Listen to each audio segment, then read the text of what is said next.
Hello everyone. तो आज बात करने वाले हैं पवन सिंह जी और शिवानी सिंह का एक बहुत ही बेहतरीन शॉर्ट सॉन्ग के बारे में, जिसका पोस्टर आ चुका है और फुल वीडियो सॉन्ग का रिलीज डेट भी आ चुका है।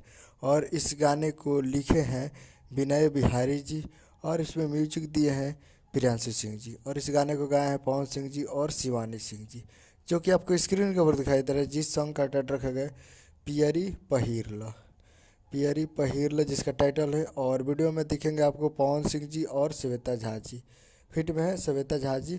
और ये full video song release in on, इसको टुमारो रिलीज़ किया जा रहा है, यानी 14 तारीख को, 14 नवंबर 2023 को सुबह 6:30 AM पे फुल वीडियो सॉन्ग को रिलीज़ किया जा रहा है।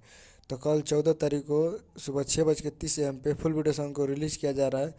तो टुमारो तैयार रहिएगा माँ Amba films present Bhojpuri YouTube channel पे। माँ Amba films present Bhojpuri YouTube channel पे कल सुबह में इसको रिलीज़ किया जा रहा था। तैयार रहेगा। उम्मीद करो कि वीडियो चला हो तो चैनल को सब्सक्राइब बेल आइकन ताकि ऐसे कैसे लाल यादव जी और पवन सिंह जी के लेटेस्ट लाते रहे। मिलते हैं अगले वीडियो में, तब तक के लिए जय हिंद जय भोजपुरी।